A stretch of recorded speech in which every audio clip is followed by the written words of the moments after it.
Good morning, good morning, good morning. Katrina, I don't know if anyone else is out there. Hello, how you doing? I hope you're doing well. It is Saturday, the 21st of December, 2024.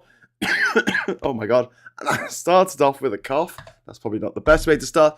If you would like to join, oh God, it's all got a bit Theresa May, Tory Party Conference 2017. If you'd like to join Katrina in the chat, all you need to do is just hit the subscribe button, wait for 1 minute, and then you'll be able to join her. It does look like it's just you and me, Katrina, so that's okay. We're going to be talking today about the chaos to come, the absolute chaos to come, because we've got to appreciate what happened this week, which was just so out of the ordinary, so out of the norm for American politics, which has been this cycle of just utter craziness for 8 years now, solid, like more than 8 years. We had 9 years of this now. 9 years of just utter fucking chaos in America. And it is, it's a bit much. It's a bit much because you thought, oh, well, Trump's out of office now, you know, when he lost the election in 2020, we thought, oh, he's out of office now. Now things will calm down a bit. And then we had January the 6th. And then we had the impeachment. And then we had all the criminal convictions. And then we had the election again. And then he won the election. And it's like, it's just not stopped. I'm not stopped seeing that ugly bastard's face, hearing about what he's doing, being updated about every fucking stupid thing he said every fucking day for 9 years. It's torture. It is torturing us. And I, for one, will be rather excited on the day. Well, no, excited is probably the wrong word. The word will be relieved. I will be relieved on the day that Trump relieves us, human beings on planet Earth, of his company. Because I am sick and tired of seeing his stupid, gormless, orange face. Anyway, so this week started like any other, I guess, with a Monday. And then by Wednesday, Elon Musk had thrown a fit. This is a man who's worth possibly over $400 billion on paper at least. And he wanted $190 million that was set aside for kids with cancer to be stripped from this funding bill. Kids with cancer. Children with cancer. And he's like, no, that's too much money to be spending on children with cancer. They knew what they were getting into when they bought their tickets. I say, let them crash. The world's richest man, people. And not only is this world's richest man not American, he's actually African, which is funny because people are asking to see the president-elect's, as Katrina's just pointed out, the president-elect's birth certificate to see if he was born in America, which he wasn't. He was actually an illegal immigrant for a few years. In the 1990s, he overstayed his visa, which is what 99% of illegal immigrants do. They overstay their visas. Only most of those illegal immigrants are white, so no one really worries about it too much. But could you imagine for just 1 second that a black African came to America, did rather well for himself, you know, made $400 billion as a snake oil salesman, a used rocket salesman, blowing smoke on people's arse. That he's got to create the future. He's got to create a hyperloop. Yeah, it was all hype, no loop. He was going to make a Tesla Roadster. Yeah, give us all your money. Give us $50,000 each. Give it as a deposit for a car that I'm never going to make. The man is an absolute con artist. And yet he has his acolytes. He has 200 million followers on Twitter. Probably all bots mostly, but I mean, he still has that number. And he sits there now saying, I want the US government to do this. And here's the shocking, horrible, mind-melting thing. The US government says, yes, sir. No, sir. 3 bags full, sir. And if he was black, if he was a black American, that wouldn't happen. Never mind a black African. If he was an African American, if he was a Mexican American, Latino, Latinx, if he was Filipino or from the Pacific or just just not Caucasian looking. Do you think for 1 minute that the US government would have said, yep, do you know what? We're going to have a shutdown. Of course not. Come on. Let's be sensible here. But you see, the chaos is the point. Because Musk and Putin and Trump and all these scumbags who want to make loads of money know that the fastest way to make money is chaos. Chaos is a ladder, as Peter Baelish famously said in Game of Thrones. Chaos is a ladder. Just 12 years ago, Musk was worth $2 billion. He's now worth nearly 400 million. Billion, sorry. I keep saying million because a billion is just a ridiculous number. That's more money than you could spend in hundreds of thousands of lifetimes. And there he is, going, I've got all this money, you have to listen to me. He's bought the world's, what do they call it, the marketplace, village square, the town square, that's it. The town square. He's bought the world's town square in buying Twitter, turned it into 4chan. And he gets to sit there and say, I don't like what the US government's doing. I don't like that the US government's going to give £190 million towards researching cancer and helping children with cancer, children with leukemia. Do you remember the comedy show, the Harry Enfield and Friends and Chums? Sorry, Harry Enfield and Chums from the 1990s, and they had two characters called the Old Gits. Do you remember that episode when they won the lottery and then they burnt all their money because they didn't want anyone else to have it? And they say, children in need, throw the money on the fire. They'll have to stay in fucking need. That's Elon Musk, the unelected president-elect, somehow, of America.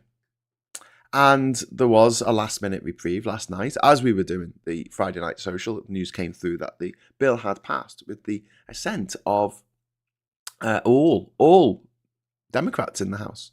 They all voted for this Republican bill, which wasn't quite what they wanted, but it wasn't quite what the Republicans wanted.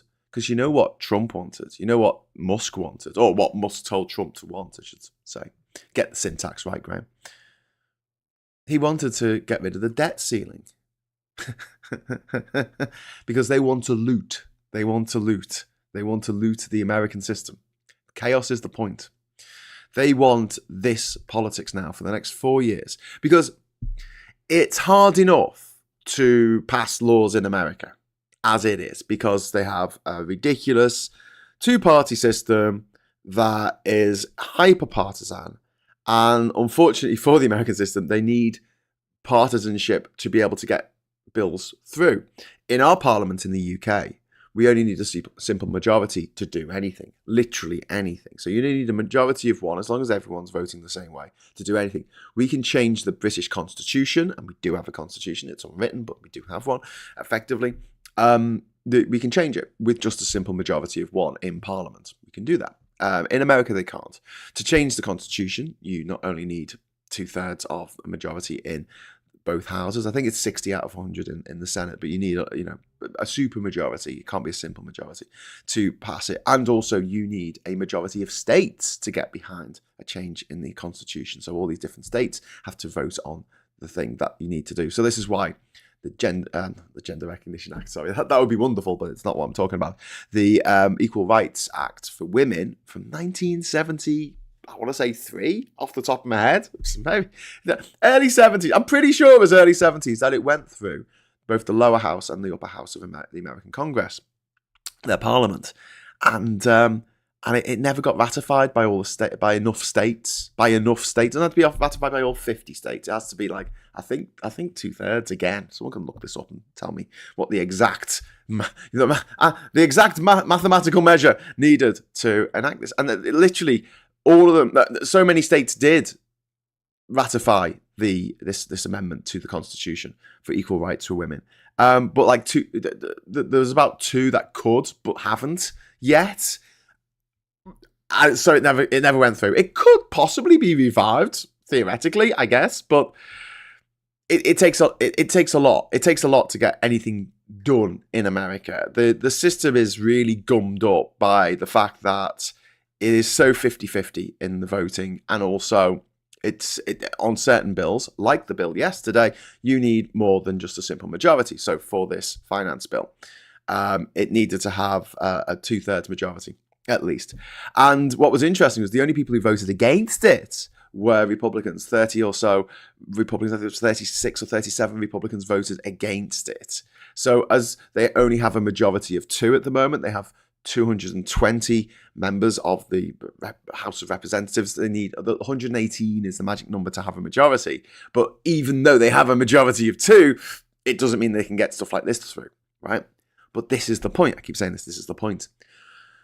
Trump doesn't want the government to do anything for the next 4 years.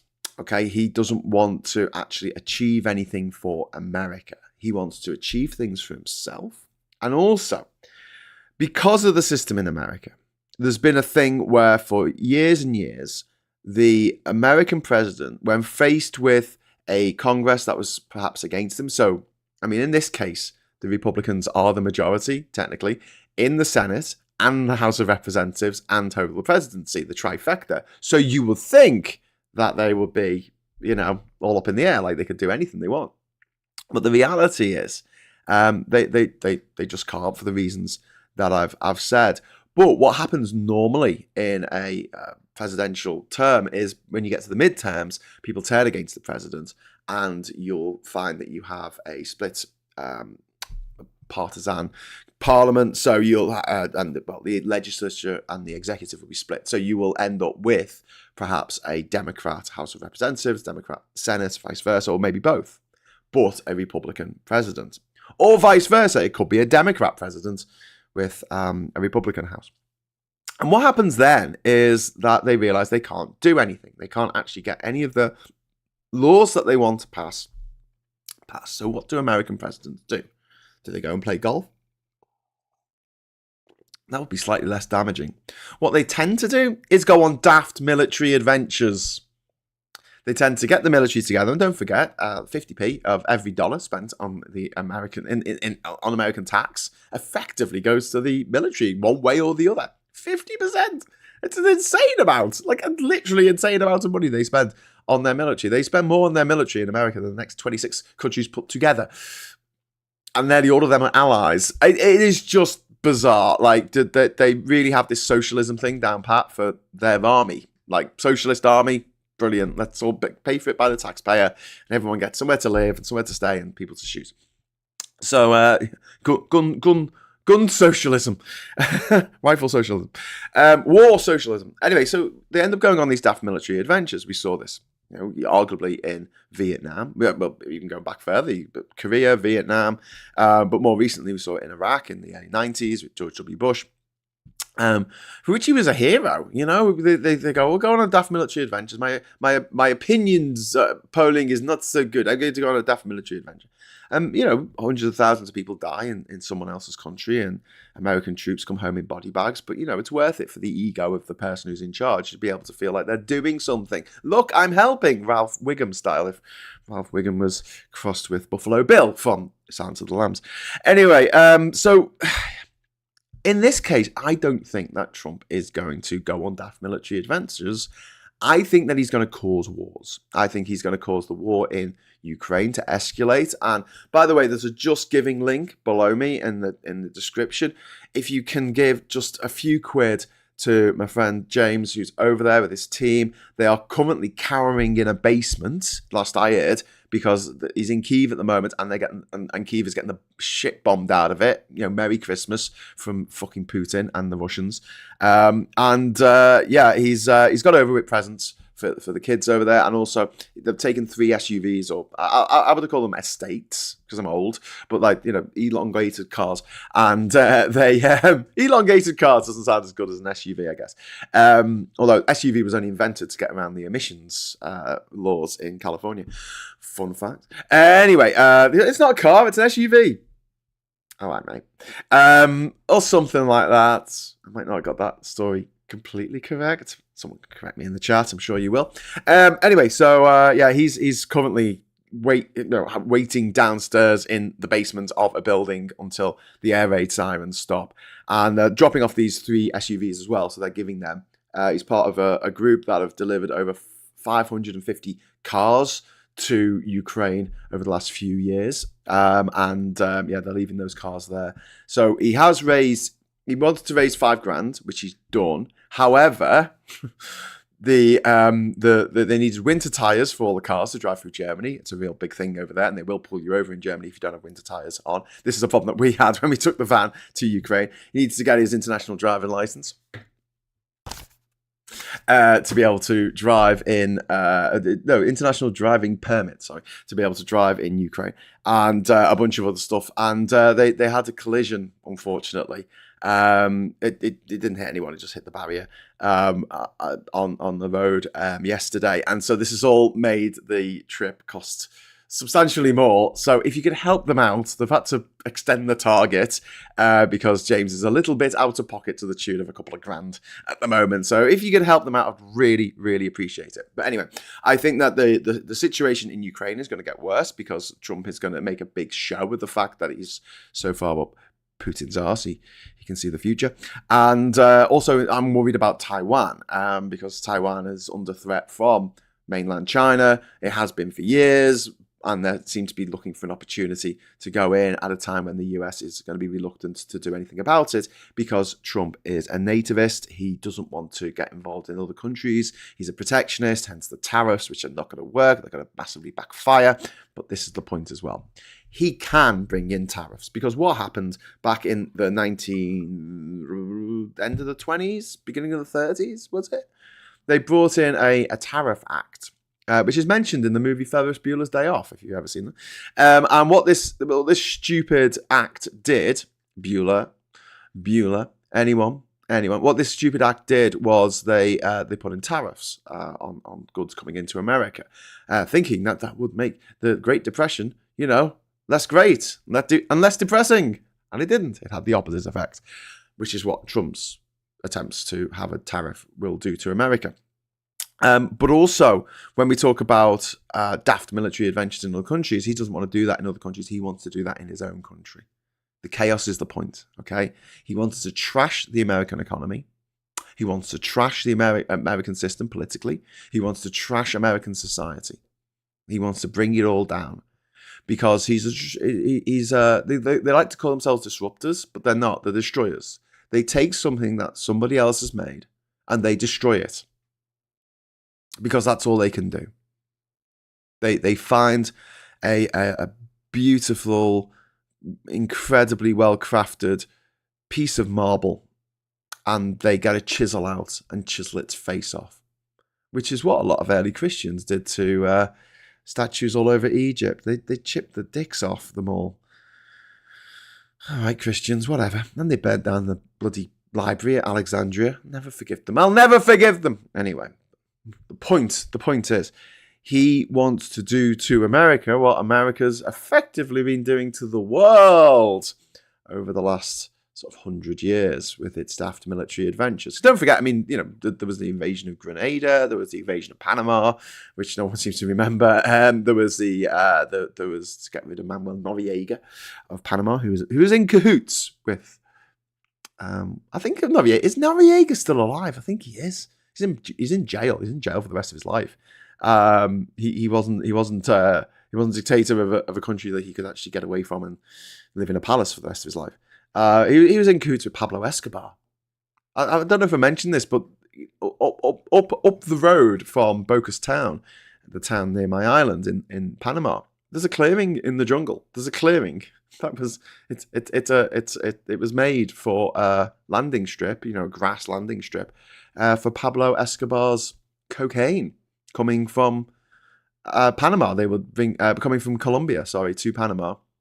They would unload it and they would cut it up into things, and then another plane would take it north up to America. So it wasn't the same plane leaving Colombia because it was a bit sus, you see.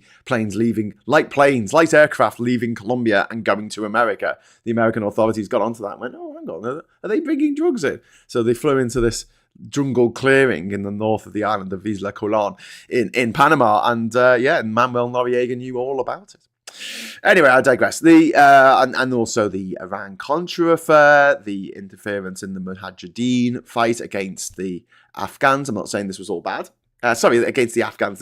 Fuck me. The Mujahideen fight in the 1980s when the Mujahideen were the good guys. Remember when they were good guys? Do you remember that in the Rambo movie? Do you remember that in the James Bond movie? Do you remember? Do you remember they were the good guys in the mid-80s? Because we were helping them fight against the Soviets. The enemy of my enemy and all that jazz. The Mujahideen ended up becoming the Taliban. A lot of them. Not all of them, but a lot of them. Hashtag not all Mujahideen. Don't at me. Don't at me. So this is what I see coming from America, is that kind of interference to big up the ego or the feeling of power of a president who feels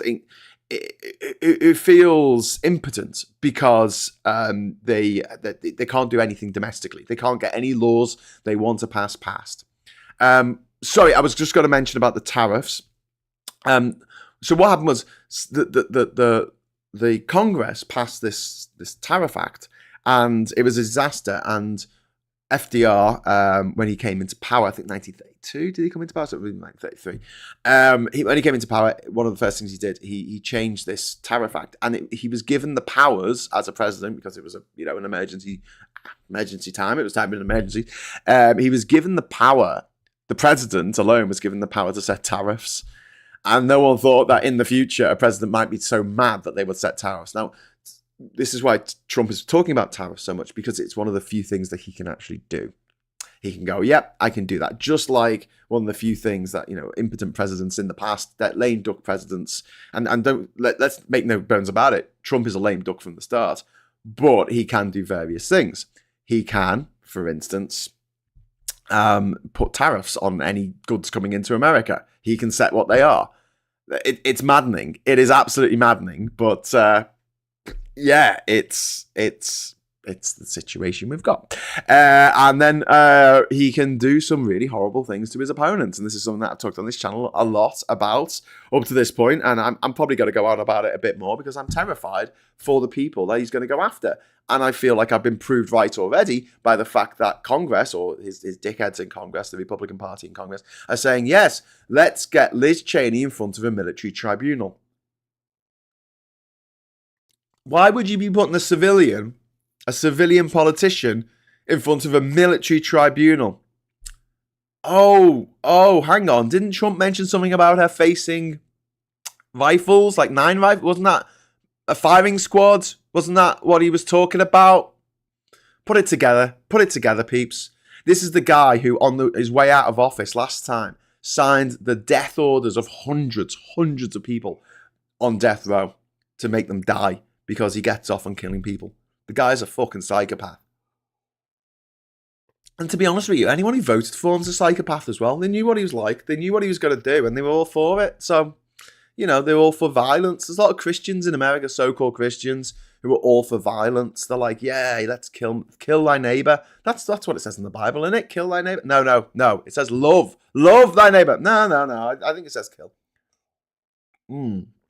Anyway, I'm going to just jump into the chat for a moment just to see what you're all saying this lovely Saturday morning. I've been rambling on for nearly 25 minutes, so I probably should shut up by now. When you think America can't get worse, it does a really good job of proving the exact opposite, says Craig. Yeah, I think Capitol Hill are pretty much chaos in the moment. It's disgusting that one person have that much wealth, says Sarah. I couldn't agree with you more. It shouldn't be allowed. I think 10 million should be the upper limit. 10 million pounds as a personal money, personal wealth, not in companies or anything like that. 10 million. And after that, the tax is 100%. And it's interesting like hearing these farmers or landowners, let's not call them farmers because a lot of them are landowners who just didn't want to pay tax or didn't want their kids to pay tax, whinging about the fact that they've got to pay 20% inheritance tax. And they're going, oh no, we'll never be able to afford it because we don't make any money. Those farms that don't make any money will not have enough assets to go over the line. But, okay, I'll tell you what, let's shake things up a bit. Let's make inheritance tax 100%. Okay, 2 reasons for this. One It means that no one will hoard wealth because they might die tomorrow and then the state will get all their money, which is something that rich people fear more than death itself, obviously. So what we'll do is we'll have a system where we say it's 100% and you can give that money away. You can give that money to charity. You can give it to your kids while they're alive. But if they die, then it goes to the state. So, just be careful with your money. You can't take it with you. You literally can't take it with you, and you can't hoard it for the next generation of your crotch spawn, your womb goblins, your sex trophies, whatever you call them, offspring. You know the things, the little ones who run around with the jam all over the face. That's what I would do. And the other thing with that as well is that it levels the playing field, my friends. It levels the playing field. Although you still get the rich people. Go into private school. I'd like to shut them down as well. But when people go, you just need to pull yourself up by your bootstraps. Your bootstraps, everyone, the bootstraps. And you're like, yeah, you were left £50,000 by your parents, and that you invested that in a business, and that kind of helped, didn't it? Or that your parents paid you your deposits on your house, or your parents. I mean, I'm not having a go at people who go to the bank of mum and dad, because I think our generation in particular has had to do that just because our mum and dads bought their houses when they were 250 quid, and now they're worth 1.2 million. That's not going to happen again. But yeah, so 100% inheritance tax. There you go. That's it. It doesn't kick in after a certain number. Just that's it. As soon as you die, the money goes to the state. Imagine the public transport with that. I don't think I'll get many people on side for this though.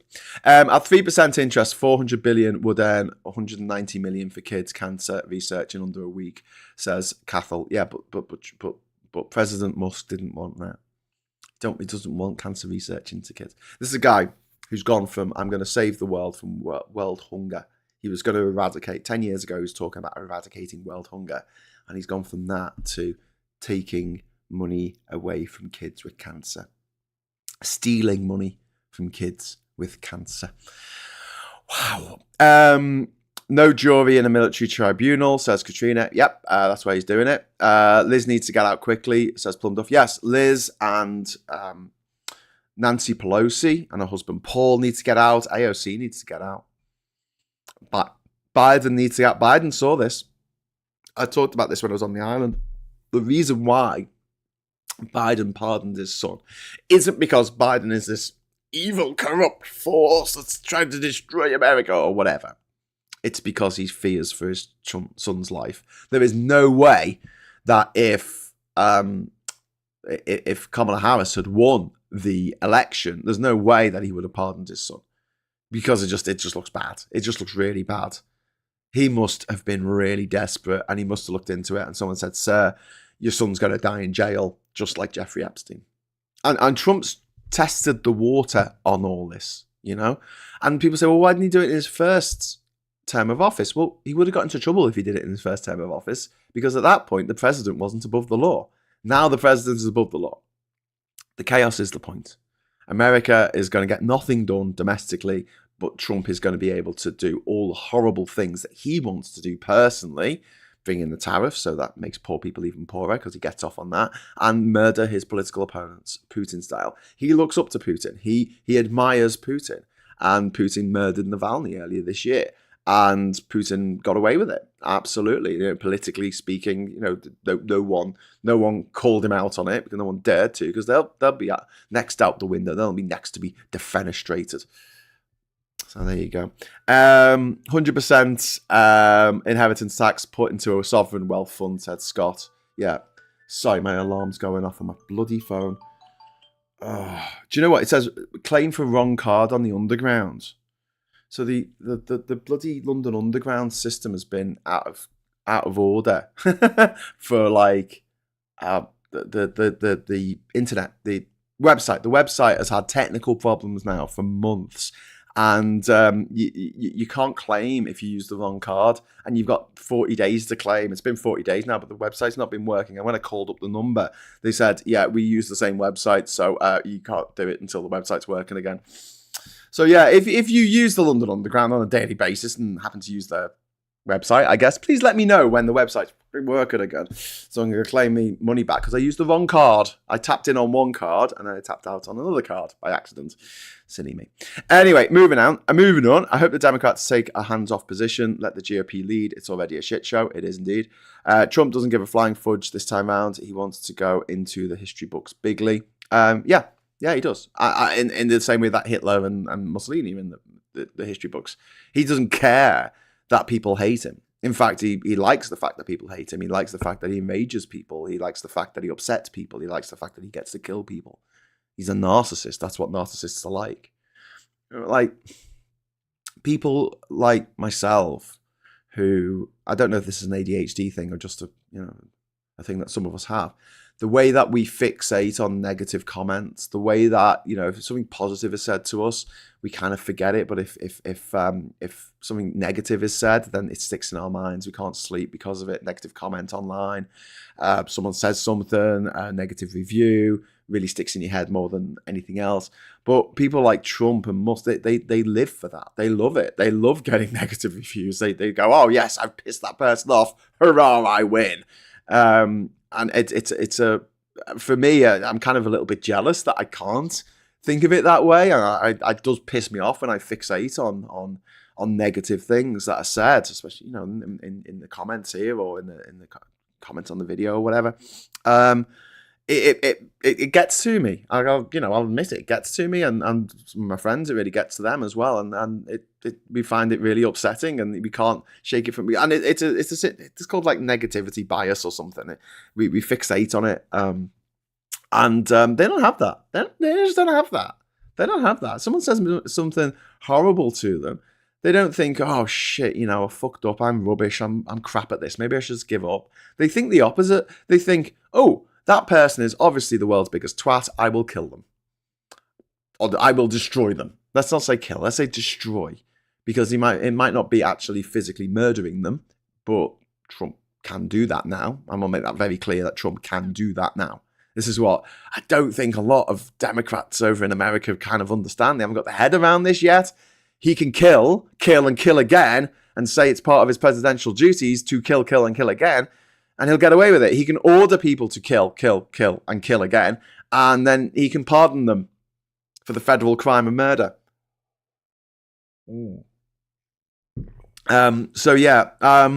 These people like Musk and Trump are evil people. And they need to be stopped. But I can't see any way at the moment of stopping them. So, let's just settle in for the shit show that is to come and try and navigate the waters as best we can and look out for one another. And this is a big thing, like look out for one another. If a friend in America asks for help, respond straight away if there's anything you can do. Americans can come to the UK for 6 months.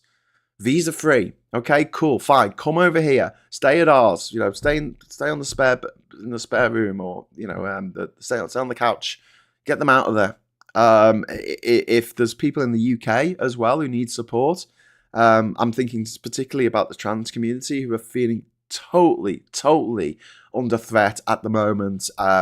Totally feeling like they have been ostracized from the rest of society by these absolute scumbags who just want people who are different to go away or something. I don't know. They just don't want people to live their best life. They just want people to suffer and be sad and be angry and to just be depressed, I guess. I guess that's what they want for other people.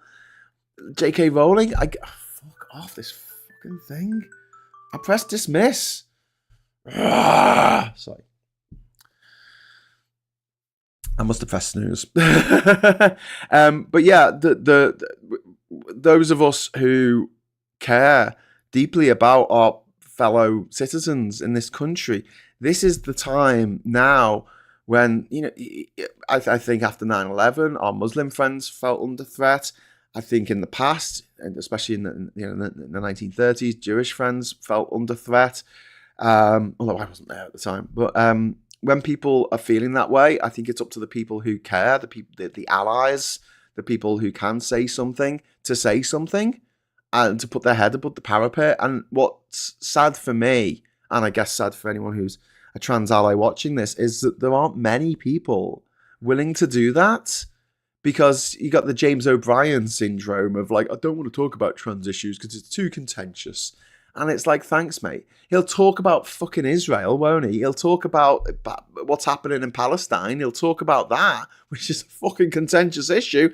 I would argue more contentious than trans people using the toilet, which shouldn't be a contentious issue. And people on the TV, people on the radio need to be saying that.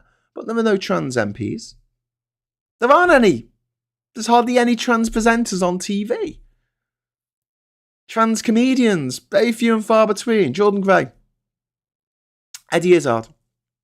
And then you've got people who should be allies, like Stephen Fry, completely shitting on their own community. Not that he's trans, but he's gay.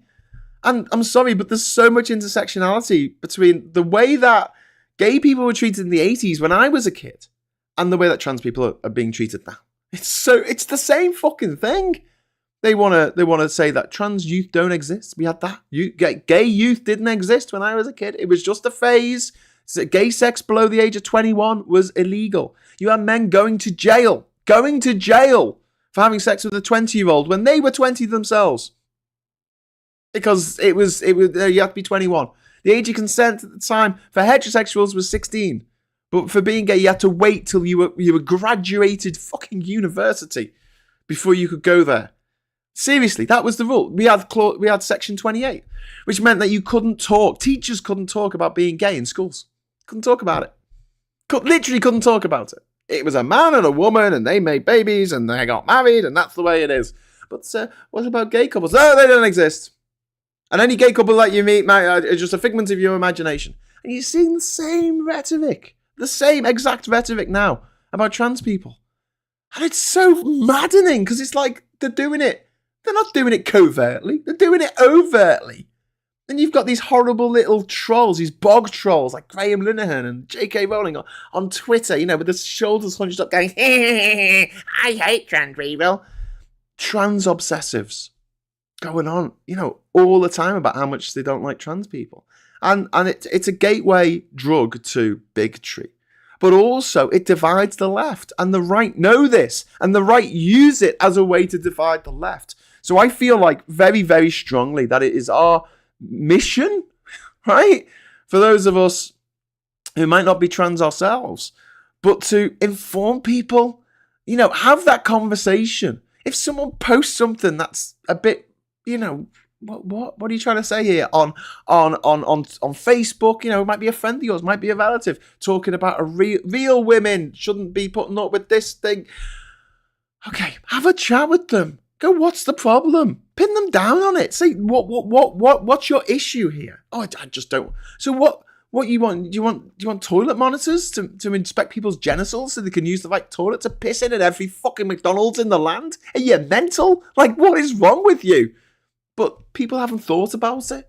They've just read a tweet by a famous author and gone, oh yeah, my rights are under threat, because when you are used to privilege, then equality feels like oppression. And this happens time and time again.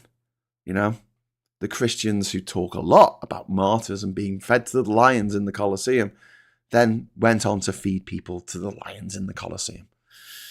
Women who fought for women's rights, like Germaine Greer, then turn around and go, yes, but not trans women. Which to me, when I change it in my head to black women, and I do this on purpose so you can just feel how bigoted all this is, you're essentially saying they aren't real women.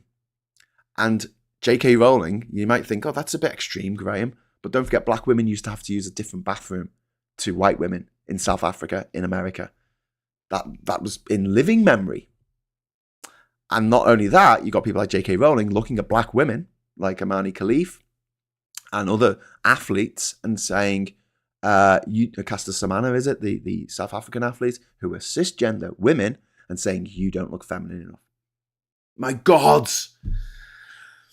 It's all bundled together. That is the intersectionality of bigotry, because it's just one step to they're not white, are they? So are they really women? Are they?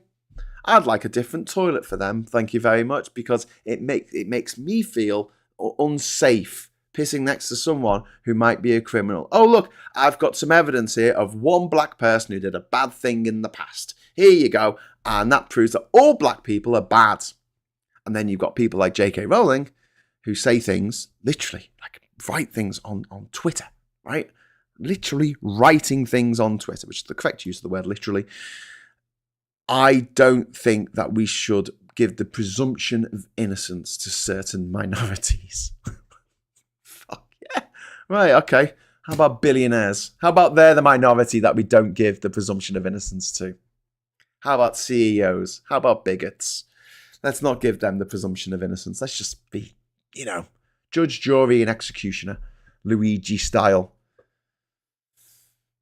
And we'll see who's nuts. Right, okay, so thank you very much for the nice comments there. Same for Wes Streeting. Yes, he's a shiny-faced arsehole. And remember the Clarence, the cross-eyed lion, he was a legend, says Plum Dove. Happy to leave the turkeys alone. It's a thread throughout history, but the upside is we move forward. It may be 2 steps forward, 1 step back, but we do move forward. Thank you, Scott. You are absolutely right. We do. We have progressed so much just in my lifetime. I can look at the bad things that have happened in my lifetime, like, the amount of oil, the fossil fuels that have been burnt in my lifetime has been like 75% of all fossil fuels burnt since the dawn of humanity.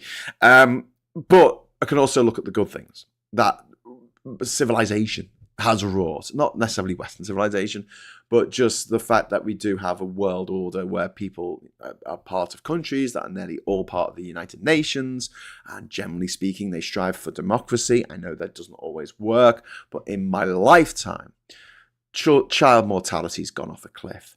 I don't know, it's still high in other countries that, still developing, but it is nothing like what it was.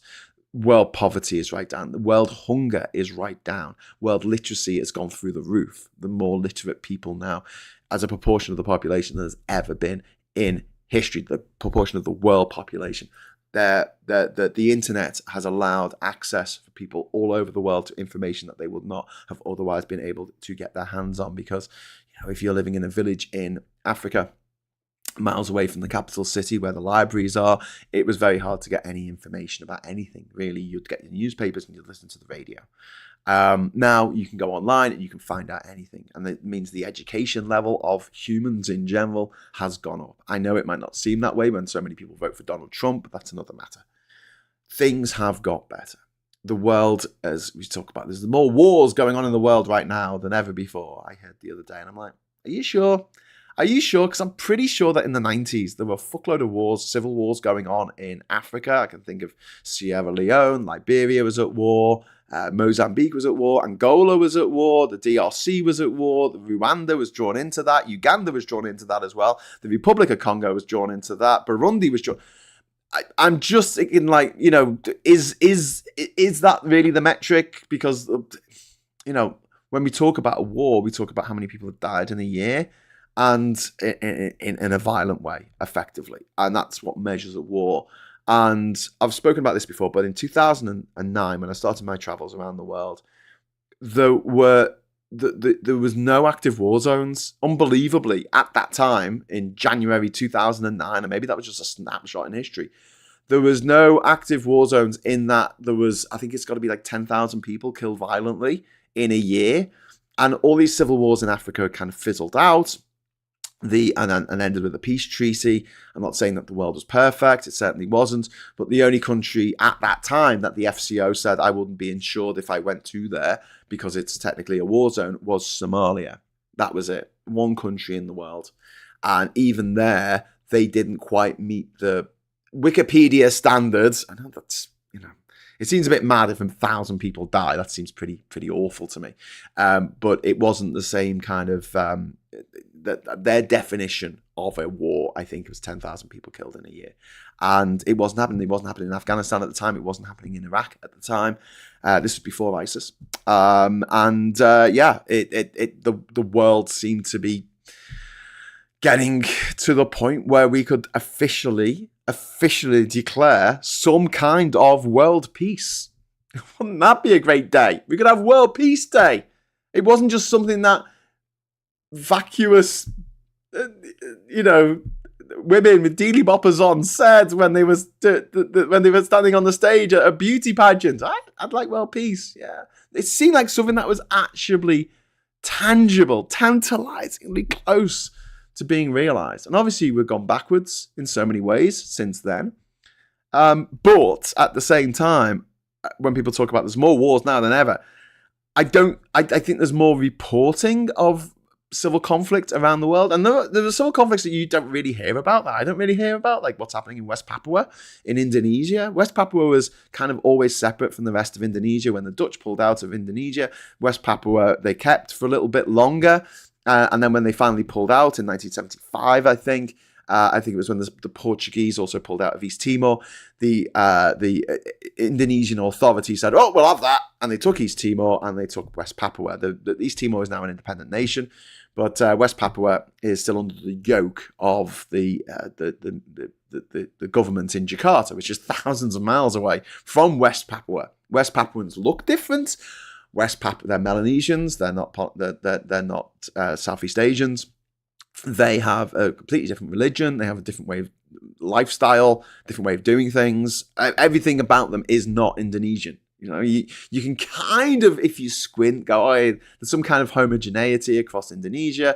They speak the same language, mostly, not everywhere. They have the same religion, mostly, not everywhere. Bali is famously a Hindu island and not Muslim, and Flores is a Christian island. But by and large, they all feel Indonesian. West Papua never feels Indonesian, and there's always something going on there. And we don't really hear about that. We don't hear what's going on in Burundi. We don't hear what's going on in Eastern DRC, which is right next door to Burundi. There's a lot of conflicts going on, insurgencies, people dying violently, let's say that are going on around the world that we don't hear that much about, but are happening, right? But the stuff that we do hear about, we hear about it constantly, and I think that it gives it gives a slightly misguided view of the world to a lot of us, because we think, oh God, we tend to do things like we lump all 54 countries of Africa, all of which are very different, into one big homogeneous group of, this is Africa. It's like it's one country. It's not one country. It really isn't. But yeah, Libya, the shit going down in Libya at the moment as well. But having said all that, I've got to agree with Craig that every time we take 2 steps forward, you take 1 step back, and we do, which means we can't stop fighting. We can't stop fighting for things to get better, not just for us in our country, but in countries all around the world. And that doesn't mean going on daft military adventures into other countries and toppling dictators and meddling with democratic processes. Let's not do that. Let's do the clever way. Let's do it the clever way, the difficult way, the hard way. Let's think about how we put influence on the rest of the world. And do you know what the best way to influence people is? It's by being a good person and being happy and being content in yourself, which Britain isn't at the moment. And other countries see that and go, oh, they're all happy from that country. Let's be more like that country. If we're all at each other's throats, that's not going to happen. So I would like Britain to be, I hope this happens again, happens at some point in my life.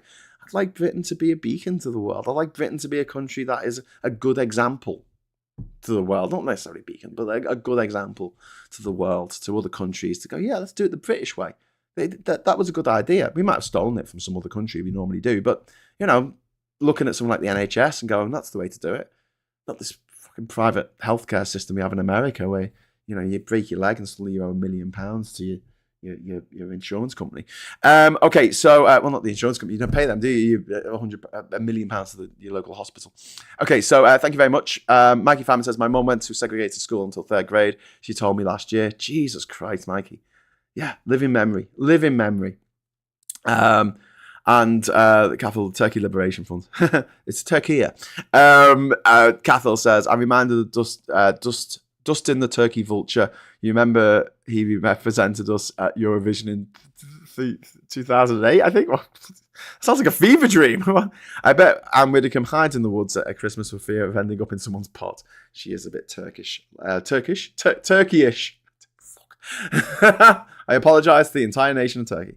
I love you all. Right, I'm going to get off now because I've babbled on for 20 minutes more than I was going to. But thanks very much for joining us on this special edition of Morning Brew. Might do another one of these tomorrow. I don't know. I was thinking of doing a quiz. Should we do a Christmas quiz tomorrow?